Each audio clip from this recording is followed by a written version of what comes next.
श्रोतेहो नमस्कार.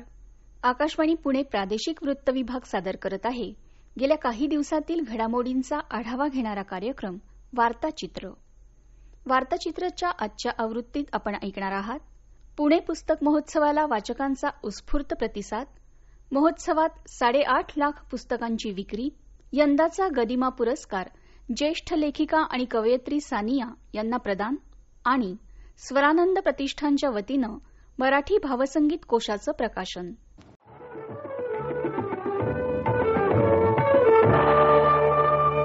राष्ट्रीय पुस्तक न्यासाच्या वतीनं आयोजित पुणे पुस्तक महोत्सवाचा रविवारी समारोप झाला. या पुणे पुस्तक महोत्सवाला पुणेकरांचा उत्स्फूर्त प्रतिसाद मिळाला. पुस्तकांची दालनं, लहान मुलांसाठी स्पर्धा, उपक्रम आणि मान्यवरांची व्याख्यानं अशा विविध कार्यक्रमांची पर्वणी या निमित्तानं पुणेकरांना मिळाली. फर्ग्युसन महाविद्यालयाच्या मैदानावर 16 ते 24 डिसेंबर या कालावधीत पुस्तक महोत्सवाचं आयोजन करण्यात आलं होतं.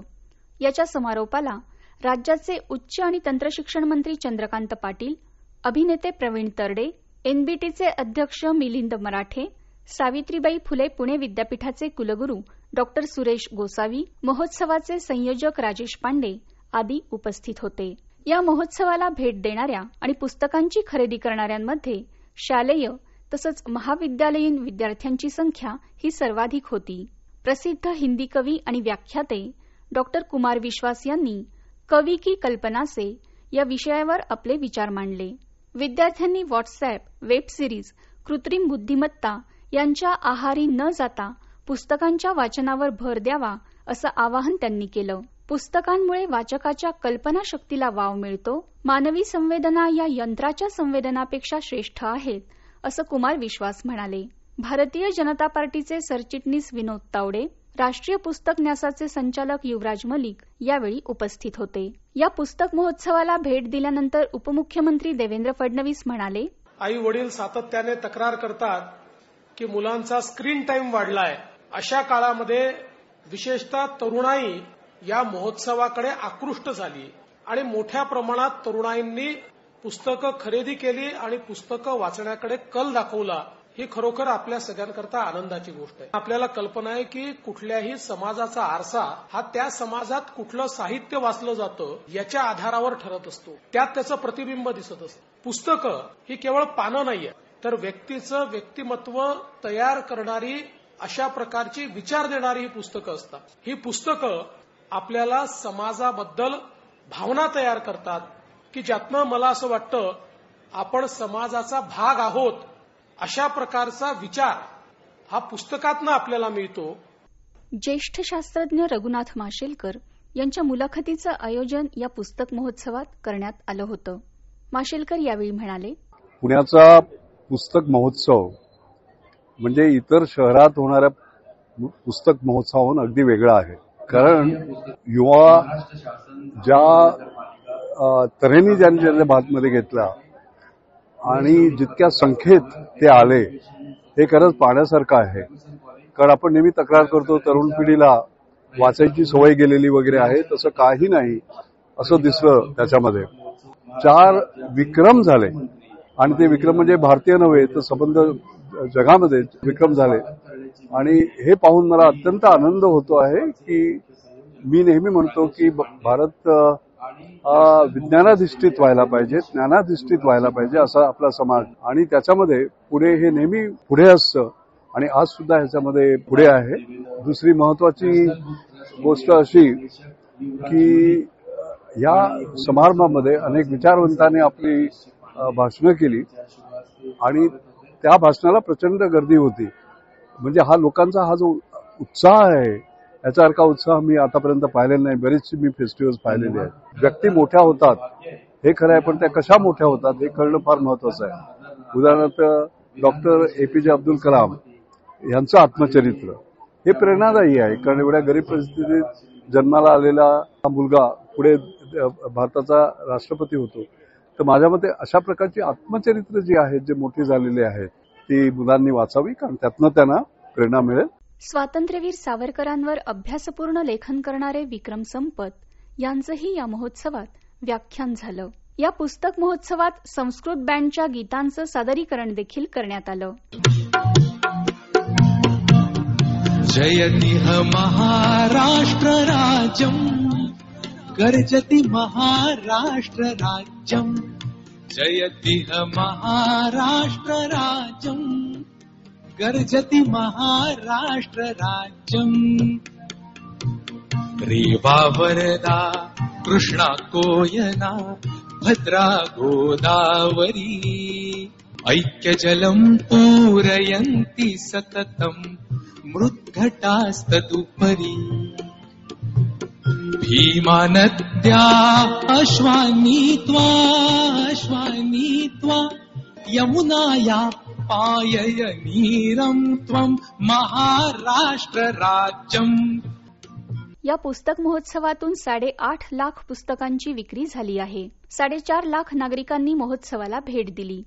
या महोत्सवात पुस्तक विक्रीतून साधारण 11 कोटी रुपयांची आर्थिक उलाढाल झाली.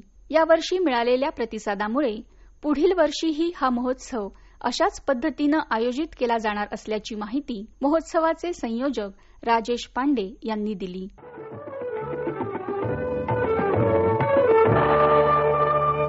गदिमा प्रतिष्ठानतर्फे ग दि माडगुळकर यांच्या 46व्या स्मृतिदिनानिमित्त टिळक स्मारक मंदिरात गदिमा स्मृती समारोहात यंदाचा गदिमा पुरस्कार ज्येष्ठ लेखिका आणि कवयित्री सानिया यांना कार्यक्रमाचे अध्यक्ष उत्तर प्रदेशचे माजी राज्यपाल राम नाईक यांच्या हस्ते प्रदान करण्यात आला. यावेळी गृहिणी सखी सचिव पुरस्कार अपर्णा अभ्यंकर यांना, चैत्रबन पुरस्कार कवी वैभव जोशी यांना आणि विद्याप्रज्ञा पुरस्कार गायिका स्वरदा गोडबोले यांना प्रदान करण्यात आला. यावेळी व्यासपीठावर महाराष्ट्र साहित्य परिषद पुण्याचे कार्याध्यक्ष प्राध्यापक मिलिंद जोशी, गदिमा प्रतिष्ठानचे कार्यकारी विश्वस्त आनंद माडगुळकर, खासदार श्रीनिवास पाटील आदी मान्यवर उपस्थित होते. यावेळी आनंद माडगुळकर लिखित गदिमा आणि बाबूजी एक अद्वैत तसंच गदिमांची पंचवटी आणि आम्ही 7 भावंडे या पुस्तकांचं प्रकाशन मान्यवरांच्या हस्ते करण्यात आलं. पुरस्काराला उत्तर देताना सानिया म्हणाल्या, जिप्सी हे तरुणाईसाठी चालवलेलं मासिक होतं. त्यामुळे एक आपलेपणाची भावना होती, लिहायला एक हक्काची जागा होती. तेव्हापासून माझ्या लेखनाचा बाहेरच्या साहित्य जगात प्रकाशित होण्याचा प्रवास सुरू झाला असं म्हणायला पाहिजे. तो प्रवास आज गदिमा पुरस्कार माझ्या आजवरच्या लेखनाचा सन्मान म्हणून मला मिळतोय, इथपर्यंत हा येऊन पोचलाय. ही खरोखर फारच आनंदाची गोष्ट आहे. यासाठी गदिमान प्रतिष्ठानच्या सर्वांचे मनापासून धन्यवाद. प्रास्ताविकात माडगुळकर म्हणाले, पहिल्या पुस्तकाचं नाव आहे गदिमा आणि बाबूजी एक अद्वैत. आपल्याला माहिती आहे गदिमा आणि बाबूजींचे स्वभाव वेगवेगळे होते. वेगळ्या वातावरणातून ते या संगीत किंवा कला क्षेत्रात आलेले होते. तरीही त्या दोघांमध्ये अतूट असं एक अद्वैत होतं. ते अद्वैत अनेकांच्या लक्षात यायचं नाही. ते दोघं कधीतरी कडकडून भांडायचे, मग सगळ्यांचा गैरसमज व्हायचा की आता हे जन्मात कधी बोलणार नाहीत, पण ते दुसऱ्या दिवशी पुन्हा गळ्यात गळा घालून यायचे. अशी त्यांची विलक्षण प्रकारची मैत्री होती. त्या मैत्रीचं वर्णन त्या पुस्तकात आहे.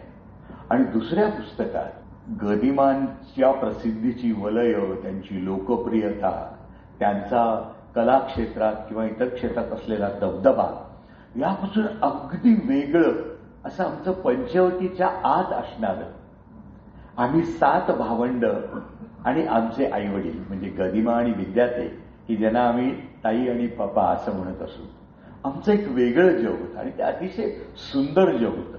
आणि तेही अगदी काही वर्षांपुरतंच होतं असं मी म्हणेन. त्या पंचवटीच्या वर्षातले अनुभव त्या पुस्तकात मी मांडलेले आहेत. अशा त्या दोन्ही पुस्तकांचं प्रकाशन आपण आज करणार आहोत. आनंद माडगुळकर लिखित पुस्तकांची तोंडओळख मिलिंद जोशी यांनी करून दिली. चैत्रबन पुरस्कार प्राप्त कवी वैभव जोशी यावेळी म्हणाले, आणि आम्हा गीतकारांसाठी तर मगाशी मी म्हटलं तसं हे विद्यापीठ आहे. हा जो पुरस्कार मी घेतोय तो सगळ्या माझ्या समकालीन गीतकारांच्या वतीने प्रातिनिधिक स्वरूपात मी याचा स्वीकार करतो आहे. क्रिएटिव्ह ब्लॉक नावाचा एक प्रॉब्लेम सगळ्या लिहिणाऱ्यांना असतो आणि मला तेव्हा असं जाणवलेलं आहे की गदिमा.com नावाची ही जी वेबसाईट आहे त्याच्यामध्ये फक्त गीतकारांसाठीच नाही तर उदयोन्मुख कवींसाठी सुद्धा 24 तास फुलं वर्कशॉप आहे. कवितेचे सगळे प्रकार, अभंग असो, लावणी असो, भजन असो, भारूड असो, या सगळ्या गोष्टी जर तुम्ही फक्त गदिमांना वाचत राहिलात तर तुम्हाला क्रिएटिव्ह ब्लॉक नावाचा कधीही प्रकार फेस करावा लागत नाही, असं माझं स्पष्ट मत आहे. मला असं वाटतं की हा पुरस्कार आणि हे मानचिन्ह विशेषतः जेव्हा माझ्या लिखाणाच्या खोलीत आता यापुढे असेल तर हा एक निरंतर असा आशीर्वाद मला मिळालेला आहे.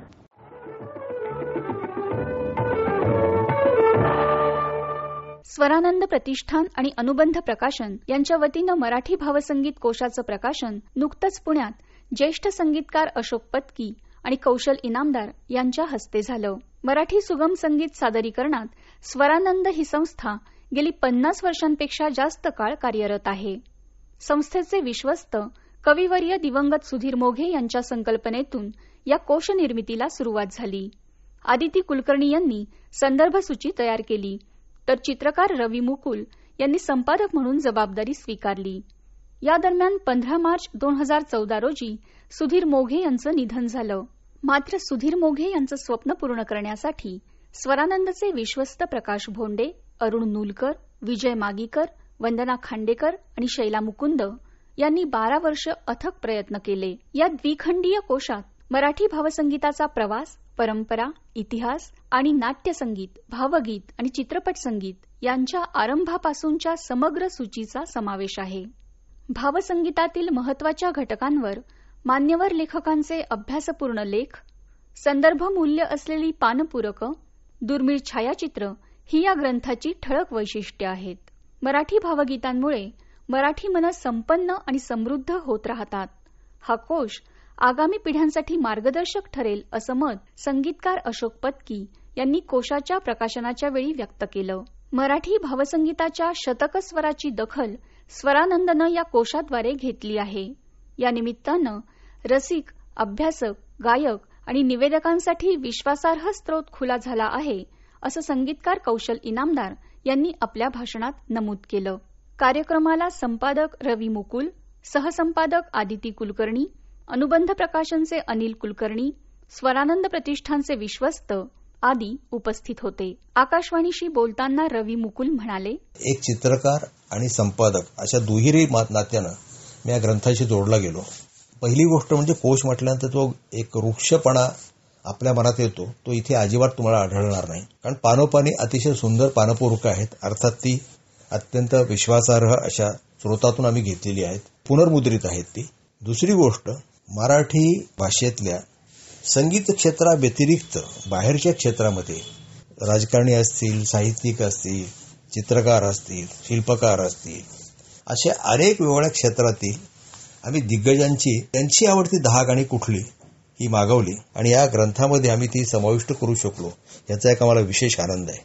जवळपास 1272 पानाचा हा जो 2 खंडातला जो ग्रंथ आहे त्याचं स्वागत लोकांनी अतिशय चांगल्या पद्धतीने केलं असं दिसतंय.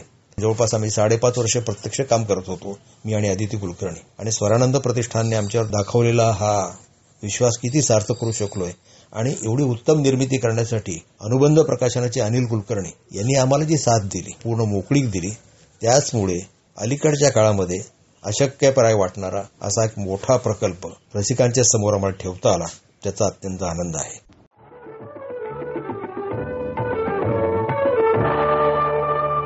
तर श्रोते हो, हे होतं आजचं वार्ताचित्र. कार्यक्रमाच्या संपादक होत्या माधवी कुलकर्णी, निवेदन, ध्वनिमुद्रण आणि तंत्रसहाय्य होतं रश्मी घासकडबी यांचं. संकलन केलं होतं शिवराज सणस, संतोष गोगले, नितीन जळूकर आणि माधुरी कुलकर्णी यांनी. हा कार्यक्रम आकाशवाणी पुणे केंद्राच्या प्रादेशिक वृत्त विभागानं सादर केला. तर श्रोते हो, पुन्हा आपली भेट पुढच्या आठवड्यात. नमस्कार.